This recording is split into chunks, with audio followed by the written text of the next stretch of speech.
pull this up, Perry.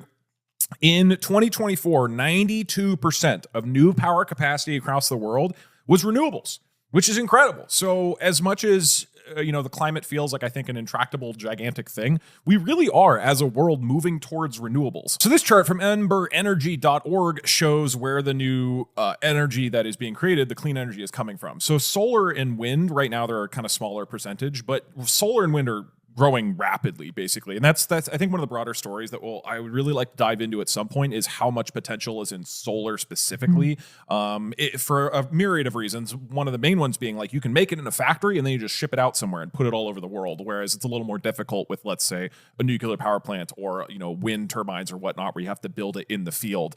China is installing more renewable power than all other countries combined in 2024. So even China, who is like one of the dirtiest countries in terms of carbon emissions, is like really aggressively developing renewable energy and is basically the ones making all the solar panels. That's my understanding of China. Is they're building nuclear, they're building wind, they're building solar, they're building they're coal. Clean coal. They're doing everything. They're literally just like, we want all of the energy. Yes. I think it's estimated that their peak emissions are going to be hit either this year or next year right now. This idea that they're building so much renewable infrastructure that they're going to be curbing the total amount of carbon emissions they release. Yeah. And so India is on a pretty good track as well. Like, they're making especially cool because the more it's used, the more it drives the cost down, which makes it easier for other countries to get in on it. Like, it's cool. Yeah, I agree.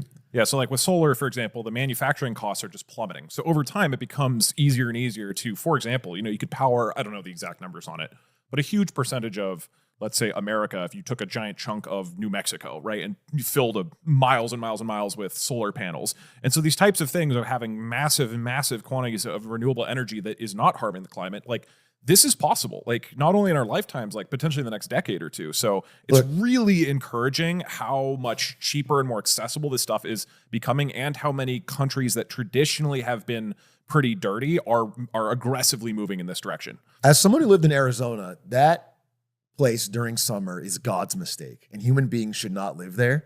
So I think everyone should have to leave in summer, and we just blanket it with solar panels, the whole thing, and then power the country for the year. Arizona just becomes a solar cell. Yeah, just or like last week we talked about Australia taking one for the team. We put it in the Australian the world outback. all powered off the Australian outback. Australia is our battery. Yeah.